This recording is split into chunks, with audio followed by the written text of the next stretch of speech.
Hello and welcome to This Is. Austin, why are you a flippy boy? Oh, my friend, I have been a flippy boy for a while. So we did a video several months ago on the Samsung Galaxy Z Flip. And honestly, this phone has been my daily driver ever since. So it felt like the perfect time to answer some of that and really go deep on why, after several months, I have still continued to use what is a very unusual device. Yeah, I mean, the first thing I'm going to ask you is, how has it not fallen apart? So before we even get into this, because I know I'm gonna get the comment, I bought this phone with my own money. This is not a Samsung review unit. They did not pay me, anything like that. This is a phone that I purchased with my own $1,400. I love that you have to have that disclaimer because no one's allowed to like anything without secretly being sponsored by the Illuminati. So I'm glad you have that disclaimer in there. Now, initially, when I first got this, my main concern was absolutely the durability, especially when you look at the corner and the crease where the screen like folds and unfolds.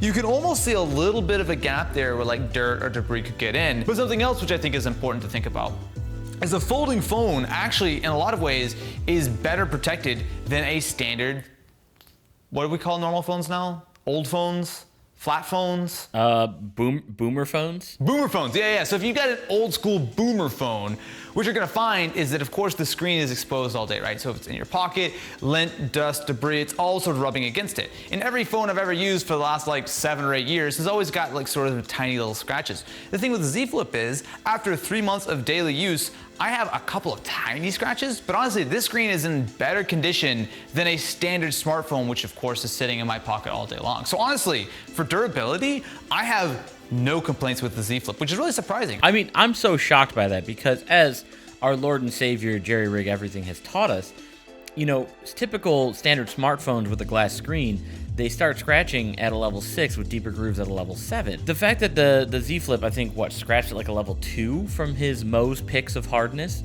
And so like you say, it's as long as there's no like large chunks of dust in there, then you know, it's gonna hold up pretty good. Well, it's just a matter of it's not exposed as much, right? Yeah, I mean, unless you're walking around with a pocket full of sand. Well, I mean, I do that sometimes, but yeah.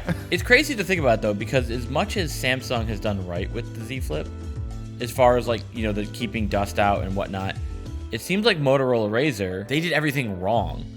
So, you know, it had that gap under the screen. It creased really, really weird. I guess, and that gave folding phones in general a really bad rap. There's a lot of problems with folding phones. Like, if I'm being real, like obviously as someone who has a Z Flip, I like the phone.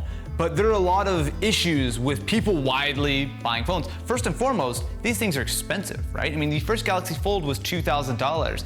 The Z Flip was $1,400. Now, yes, the prices are coming down. Yes, this is brand new technology. And of course, smartphones in general are very expensive. But one of the big downsides, I will say, to the Z Flip is it's kind of a little bit out of date as far as the spec goes. Like, it almost feels like with the original Galaxy Fold being pushed several months last year when it got delayed, like almost 6 months or whatever, I almost feel like the Z Flip should have come out last year as opposed to this year, because it's got like a Snapdragon 855, like it was obviously an older processor. It doesn't have 5G. The camera is based more closely to the Galaxy S10 than the S20. Like, in a lot of ways, this is a very expensive $1,400 phone, which is realistically just a Galaxy S10 from last year that you can fold in half. Even though it might only be a folding S10, the Z Flip is still good enough, right? 8 gigs of RAM, completely fine. 256 gigs of storage, not even close to filling that. The processing is quick enough. I crank it up to like ultra performance, which gives it up a little bit of battery life. But that being said, the battery is big enough on the Z Flip that I have no problem getting through a full day. But generally speaking, there's no deal breaker with the Z Flip. What I do appreciate with Samsung is that they offer multiple form factors. So we had the kind of argument last time when we first did a video with the Z Flip that everyone comes down to, when it comes to flip phones, you're either a hot dog or a hamburger. And it's like different form factors fit different needs for different people. So height-wise, when you open up the Z Flip, it is almost the same height as something like a OnePlus 7 or OnePlus 8 Pro rather. So it's definitely a little bit of a tall device when you have it open.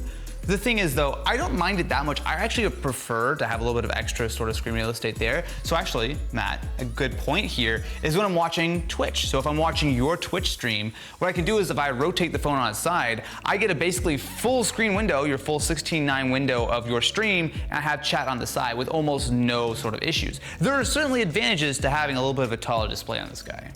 I'm looking at like the iPhone SE that just came out.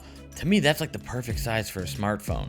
I understand what you're saying with the screen real estate, and there's definitely, you can't have screen real estate without a bigger screen. If I gotta use both hands to do even simple things, to navigate, that kind of negates that for me. Now, obviously, the Fold was a first generation version of folding phones, and the Z Flip definitely feels more refined and definitely, a better device overall.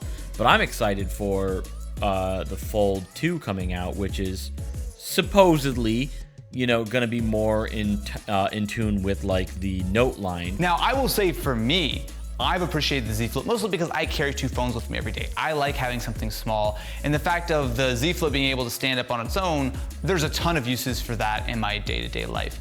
That being said though, I would wager a guess that a lot of people, maybe the majority of people, if they were going to choose between which form factor was better, would actually go with the Fold, right? I think people are always pushing to have bigger and bigger devices, bigger and bigger screens, to watch Netflix, to watch This Us on YouTube, of course. And I feel like while, yeah, it's a little bit of an unusual size, it's kind of almost square when you open up the Fold, there's still some real value there. To me, a tablet size is much more usable than a phone size as far as real estate and multitasking and whatnot. I know I'm kind of contradicting myself when I say I prefer the larger folding device, but yeah, of course I'm gonna need to use two hands for a tablet, but at least that screen real estate is much more usable than a slightly taller one, which I still then have to use two hands with. Well, speaking of two hands, I will say one of the downsides to the Z Flip is that it's a two-hand open, right? Like you can kind of use it and sort of like flick it open.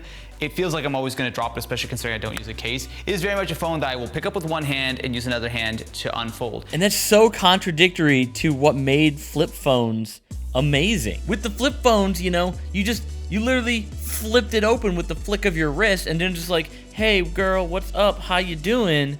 And then you slammed it closed. You can't do that now. Every time I'm on a call with the Z Flip, I'm like, all right, cool, peace. I snap it closed, man, every time. That is a legitimate advantage because it makes me feel cool. Yeah, but it's the flick of the wrist when you go to answer a call. That was what real cool people did. Times change, my friend. I think it's really interesting to see Samsung really leading on this because really the Fold has been out for almost a year, at least since it was first sort of announced. So we're gonna be getting generation 2 of that hopefully fairly soon.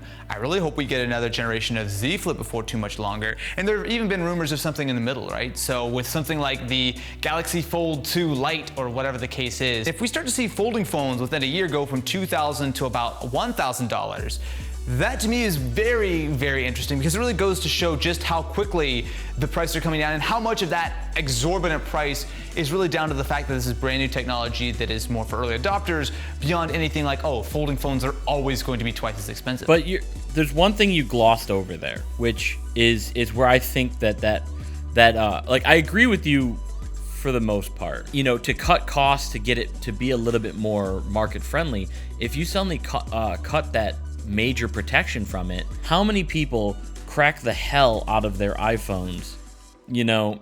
They just abuse their smartphones.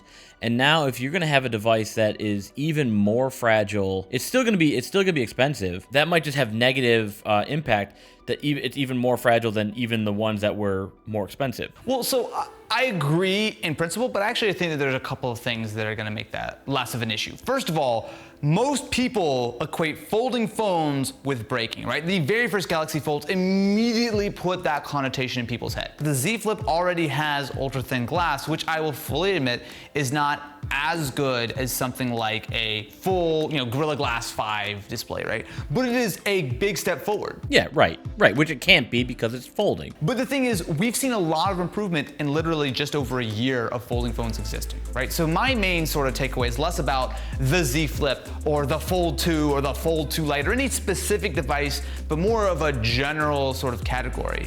I see a lot of reason to be optimistic about folding phones. They're advancing very quickly. clearly, Samsung has a huge lead, right? Like, I mean, no one's coming close to competing with Samsung, not only on the technology front, but just the sheer amount of phones that they're bringing out with folding capabilities. So I'm just really excited, generally speaking, about the idea of foldables going forward, because honestly, this Z Flip, man, for the trade-offs and for the price that it is, still makes me so happy to use. It's such a tactile device. Like, it looks generic, it's not the prettiest device, it's not the obviously most powerful or the best camera or anything like that, but it has character in a way that no other phone out there does right now, and I legitimately love using this phone. I agree with you that there is a future. I just don't think we're there yet. I'm looking at like the Fold right now, and obviously this will, the Fold 2 will make a big difference in how I interpret this. If you look at the Fold right now as it is, it's cool that it's the folding phone on the inside, but if you look at it from the outside,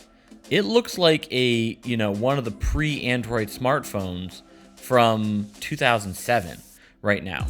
So all the things that you know we look for in modern smartphones, like thin bezels and stuff like that, it doesn't have on the outside, because we still run into the issue of there's only so much space in that device. I don't know, man. If you look at some of the leaked stuff on the Fold 2, it looks pretty good. And honestly, who knows, right? This thing is supposed to come out pretty soon. By the time this video goes live, the Fold 2 may already even be official. But regardless, I feel like Fold 2, and if they have this lower end sort of Fold 2 Lite, which brings the price down, that feels like most of the way there. Do you think we're not gonna see an $800 foldable phone in 2021? I'd say if we do see that $800 foldable phone, it's gonna be the equivalent of a year ago's smartphone. I think we have an uphill battle for both the technology and the price to go with it. And that's what we need to, like, you know, make a couple strides. My goal here, my thought of where we really can ultimately land, is there may be a standard version of the phone. So let's say this is the Galaxy S30, right? Just as an example, right? So for $1,000, you get the Galaxy S30. It obviously has all the high-end specs and whatnot. And then for another $100 more, you get the S30 Fold, right? And it's basically the same phone, but it folds, right? I feel like that is the sort of spot where, yes, it might not be necessarily next year for something that straightforward, but I feel like that's not a crazy ask, right? I mean, essentially imagine you just pick the no unfolding and the folding. I don't think that's a crazy ask either. I just think it's a little farther off than you think it is. Well, we shall see. Anyway, thank you very much for watching this episode of This Is. Make sure to subscribe here, and of course, as always, you can let us know, and by us, I mean you can let Matt know, exactly your thoughts on folding phones in the comments below. I'm sure everyone's going to disagree with both of us, and they think that folding phones are dumb.